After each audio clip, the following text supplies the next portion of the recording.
Cold war అయిపోయాక Soviet union పతనం తర్వాత రష్యా చైనాల మధ్య ఫ్రెండ్షిప్ రోజు రోజుకు బలపడుతోంది. మీరు వాస్తవంగా ఇప్పుడు ట్రంప్ ఆలోచన రివర్స్ కిస్సింజర్ డిప్లొమసీ పేరిట రష్యాను కలుపుకొని చైనాను ఒంటరి చేయాలన్నది ట్రంప్ ఆలోచన. ఎందుకంటే గతంలో 1970s కిస్సింజర్ డిప్లొమసీలో భాగంగా సోవియట్ యూనియన్ ఒంటరి చేసేందుకు అమెరికా చైనాను కలుపుకుంది. ప్రెసిడెంట్ నిక్సన్ చైనా పర్యటించారు. అప్పటి నుంచి అమెరికా చైనా రిలేషన్స్ బలపడ్డాయి.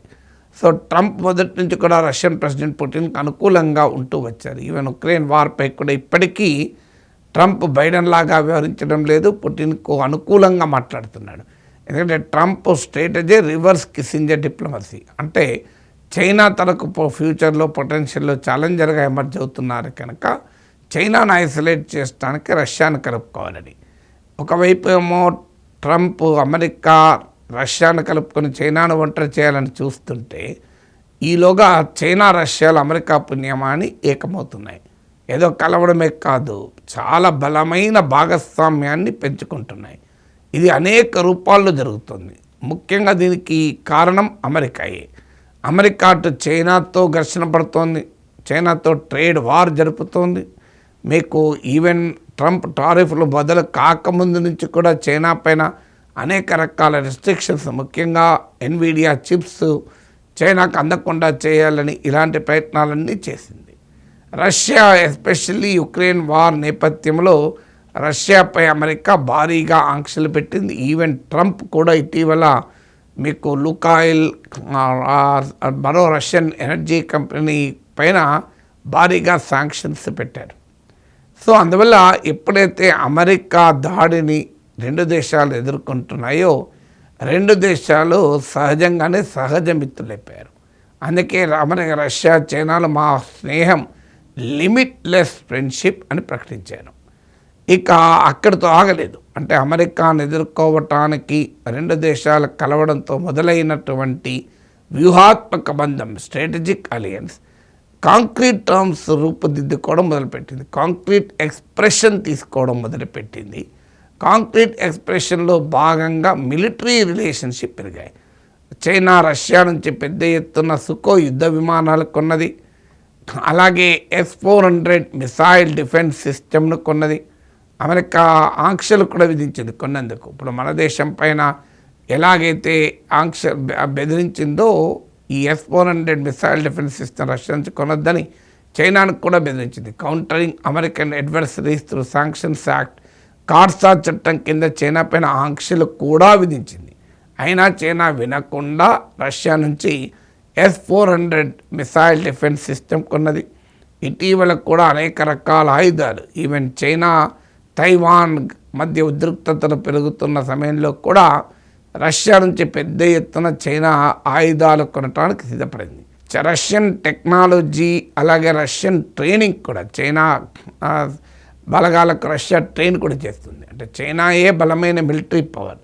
అయితే రష్యా ఎకనామిక్గా చైనా కన్నా వీక్ అయినా పాత సోవియట్ లెగసీలో భాగంగా it is still a big military player and military exporter కూడా. ఇప్పుడు ఇండియా కూడా ఇప్పటికీ కూడా 36% ఆఫ్ మన డిఫెన్స్ ఇంపోర్ట్స్ రష్యా నుంచే మనం తీసుకుంటున్నాం. So Russia China joint military exercise జరుగుతున్నాయి. ఇలా అన్ని రకాలుగా రష్యా చైనాల మధ్య మిలిటరీ ఫ్రెండ్ అలియన్సెస్ కూడా బలపడుతుంది. ఇది రెండవది. మూడవది, కీలకమైన అంశాలపైన గతంలో డిఫరెన్సెస్ ఉన్నా అవి పక్కకు పోతున్నాయి. ఇప్పుడు ఉదాహరణకు బెల్ట్ అండ్ రోడ్ ఇనిషియేటివ్ ఉంది చైనాది. ఈ చైనా బెల్ట్ అండ్ రోడ్ ఇనిషియేటివ్పై గతంలో రష్యాకు అనుమానాలు, అభ్యంతరాలు ఉంటాయి. ఎందుకంటే ఇది సెంట్రల్ ఏషియన్ రిపబ్లిక్స్ నుంచి కూడా వెళ్తుంది. బెల్ట్ అండ్ రోడ్ ఇనిషియేటివ్లో భాగంగా చైనా పెద్ద ఎత్తున ఇన్ఫ్రాస్ట్రక్చర్ డెవలప్ చేస్తుంది. ఇప్పుడు పాకిస్తాన్ నుంచి మొదలుకొని సౌత్ అమెరికా వరకు మీకు అనేక సౌత్ అమెరికన్ నేషన్స్ కూడా బెల్ట్ అండ్ రోడ్ ఇనిషియేటివ్లో చేరాయి. మనం చేరలేదు కానీ పాకిస్తాన్ చేరింది. చైనా పాకిస్తాన్ ఎకనామిక్ కారిడార్ అందులో భాగమే. అందులో భాగంగానే గాదర్ పోర్ట్ను కూడా చైనా పాకిస్తాన్లోని బెలూచిస్తాన్లో గాదర్ పోర్ట్ నిర్మించింది.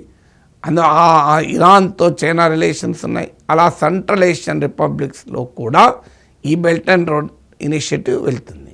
సో సెంట్రల్ ఏషియన్ రిపబ్లిక్స్ ఒకప్పుడు సోవియట్ యూనియన్లో భాగం కనుక అది రష్యా ఇప్పటికీ కూడా తన స్పియర్ ఆఫ్ ఇన్ఫ్లుయెన్స్గా భావిస్తుంది, తన బ్యాక్ యార్డ్గా భావిస్తుంది. అందువల్ల తన బ్యాక్ యార్డ్లో తన స్పియర్ ఆఫ్ ఇన్ఫ్లుయెన్స్లో చైనా ఎమర్జ్ కావడం రష్యా అంగీకరించలేదు మొదట్లో. కానీ ఎప్పుడైతే ఈ రష్యా చైనా ఫ్రెండ్షిప్ బలపడిందో అమెరికా దాడి నేపథ్యంలో బెల్ట్ అండ్ రోడ్ ఇనిషియేటివ్పై రష్యా తన అభ్యంతరాలను మార్చుకొని రష్యా స్పాన్సర్ చేస్తున్నటువంటి యురేషియన్ ఎకనామిక్ యూనియన్ను చైనా ప్రమోట్ చేస్తున్న బెల్ట్ అండ్ రోడ్ ఇనిషియేటివ్తో అనుసంధానం చేసింది. అందువల్ల ఇప్పుడు చైనా రష్యా కలిపే belt and road initiative, Eurasia economic union కలిసి ఇంటగ్రేట్ అవుతాయి. ఇక 4వది ఇండో పసిఫిక్.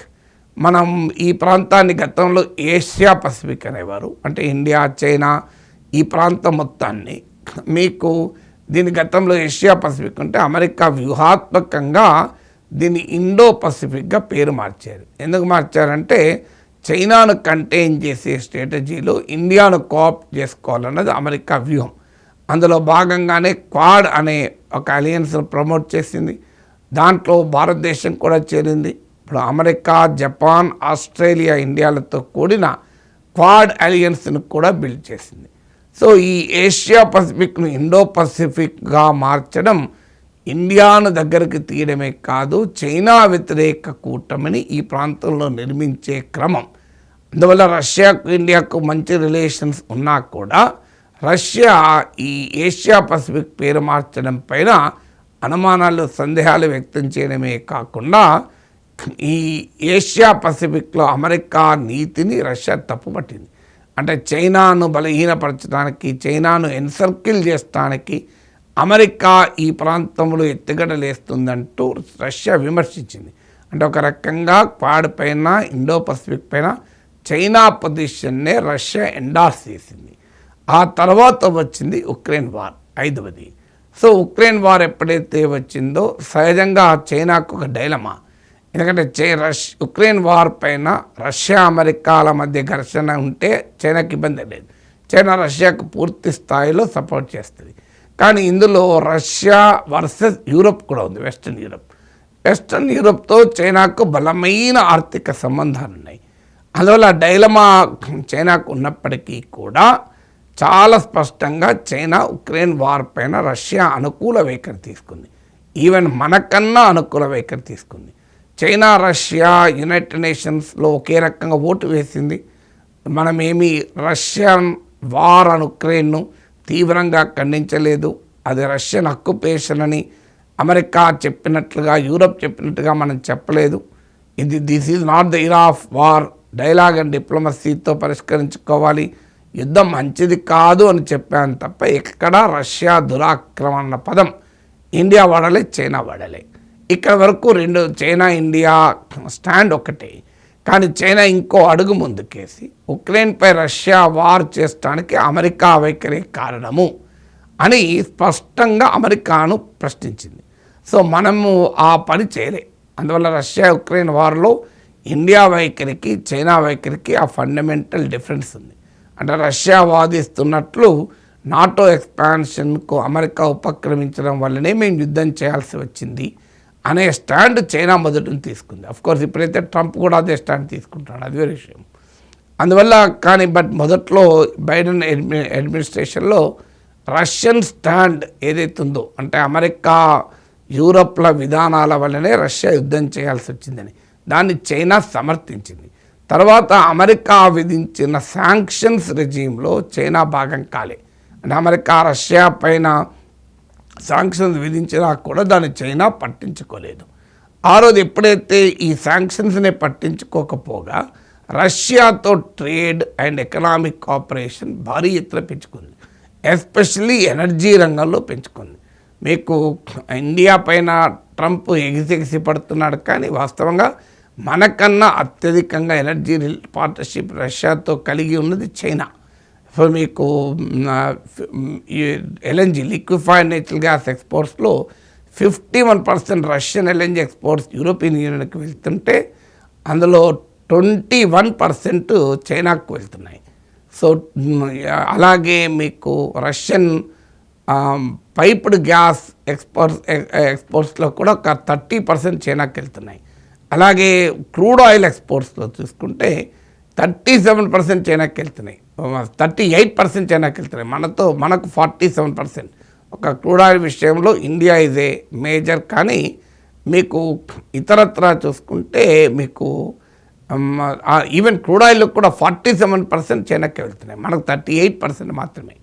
సో మీకు క్రూడ్ ఆయిల్లో, గ్యాస్లో, ఎల్ఎన్జీలో, పైప్డ్ గ్యాస్లో అన్నిట్లో కూడా China is a big energy customer for Russia. ఇక ఏడవది మీకు రష్యా, చైనా అండ్ నార్త్ కొరియాను కూడా కలుపుకుంటూ ఇటీవల కొత్త ట్రైకాన్ ఏర్పాటైంది. మీకు షాంఘై కోఆపరేషన్ సమ్మిట్ సమావేశంలో ఇతరత్ర కూడా చూసాం.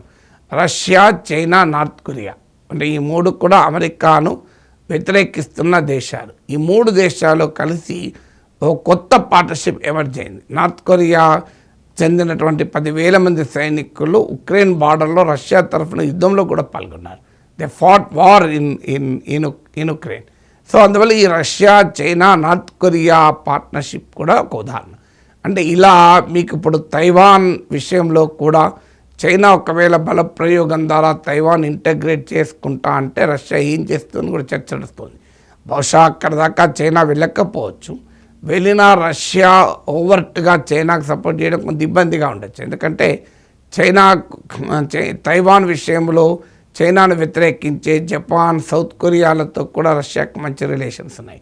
సో అందువల్ల రష్యా వైఖరి ఎలా ఉంటుందో చెప్పలేం. కానీ క్లియర్గా అమెరికా పుణ్యమా అని ఎమర్జ్ అవుతున్న న్యూ వరల్డ్ ఆర్డర్లో రష్యా, చైనా చాలా బలమైన సంబంధాలు పెంచుకుంటున్నాయి. ఇది ఒక రకంగా ఇండియాకు ఛాలెంజ్, ఒక రకంగా ఆపర్చునిటీ. ఛాలెంజ్ ఏంటంటే మనకు చైనాకున్న విభేదాల రీత్యా, చైనాకు పాకిస్తాన్కున్న నెక్సెస్ రీత్యా మనకు అత్యంత లాయల్ ఫ్రెండ్ అయిన రష్యా చైనాతో కలవడం ఒక ఛాలెంజ్. ఆపర్చునిటీ ఏంటంటే చైనాతో మన రిలేషన్స్లో రష్యా సహకరించే అవకాశం ఉంటుంది ఇబ్బందులు వచ్చినప్పుడు. సో పాకిస్తాన్ విషయంలో చైనా సపోర్ట్ను ఏ మేరకైనా కాస్త ఇన్ఫ్లుయెన్స్ చేయాలంటే రష్యా ఉపయోగపడుతుంది. బట్ డెఫినెట్గా రష్యా, చైనా పార్ట్నర్షిప్ ఈ సంథింగ్ టు బి వాచ్. అమెరికాకి అయితే ఇది భారత్కు వ్యతిరేకంగా కలుస్తున్న భాగస్వామ్యం కాదు. ప్రధానంగా అమెరికన్ డామినేషన్కు ఇండో పసిఫిక్ ప్రాంతంలో చైనాను, యురేషియాలో రష్యాను నియంత్రించాలని అమెరికా చూస్తుంటే ఆటోమేటిక్గా ఆ రెండు దేశాలు ఏకమవుతున్నాయి.